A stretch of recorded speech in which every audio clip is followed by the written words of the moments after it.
Biografi Sultan Syahrir. Sultan Syahrir adalah salah satu tokoh penting dalam sejarah perjuangan kemerdekaan Indonesia. Ia lahir pada 5 Maret 1909 di Padang Panjang, Sumatera Barat, dan meninggal pada 9 April 1966 di Zurich, Swiss.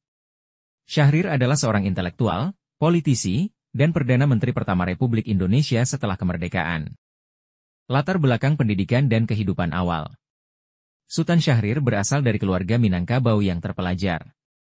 Ia menempuh pendidikan dasar di Sekolah Bumi Putra, lalu melanjutkan sekolah menengah di HBS, Hogerer Burger School, di Bandung.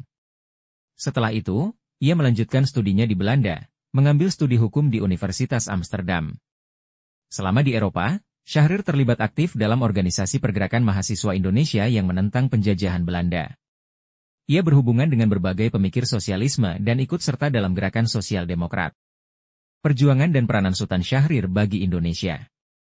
Sultan Syahrir dikenal sebagai seorang intelektual dengan pandangan yang lebih moderat dan progresif dibandingkan banyak tokoh pergerakan lainnya. Berikut adalah beberapa kontribusi utama Syahrir bagi bangsa Indonesia. Peran dalam kemerdekaan. Syahrir kembali ke Indonesia pada 1931 dan terlibat dalam kegiatan politik anti-kolonialisme. Bersama Muhammad Hatta, ia mendirikan Partai Pendidikan Nasional Indonesia, PNI baru, setelah perpecahan dengan Soekarno yang memimpin PNI lama. PNI baru menekankan pendidikan politik dan kesadaran rakyat untuk memperjuangkan kemerdekaan Indonesia. Syahrir dan Hatta kemudian ditangkap dan diasingkan oleh pemerintah Belanda selama masa pendudukan Jepang. Perdana Menteri pertama Indonesia. Setelah proklamasi kemerdekaan pada 17 Agustus 1945, Sultan Syahrir diangkat sebagai Perdana Menteri pertama Indonesia oleh Presiden Soekarno pada November 1945. Ia juga menjabat sebagai Menteri Luar Negeri dalam Kabinet Syahrir I. Syahrir memainkan peran penting dalam upaya diplomasi kemerdekaan Indonesia, terutama dalam perundingan dengan Belanda dan Sekutu. Ia memimpin perundingan Linggarjati pada tahun 1946, yang mengakui secara de facto kedaulatan Indonesia di wilayah Jawa, Sumatera, dan Madura. Pendekatan diplomasi.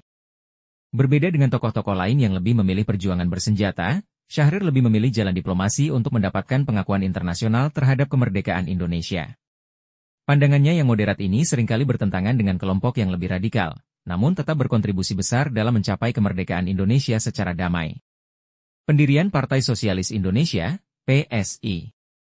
Setelah meletakkan jabatannya sebagai Perdana Menteri pada tahun 1947, Sultan Syahrir mendirikan Partai Sosialis Indonesia, PSI, sebuah partai yang berfokus pada pemikiran sosialisme demokratik.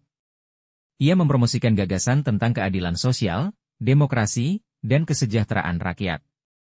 Namun, PSI kemudian dibubarkan oleh pemerintahan Soekarno pada era demokrasi terpimpin karena perbedaan ideologi dan pandangan politik. Akhir kehidupan.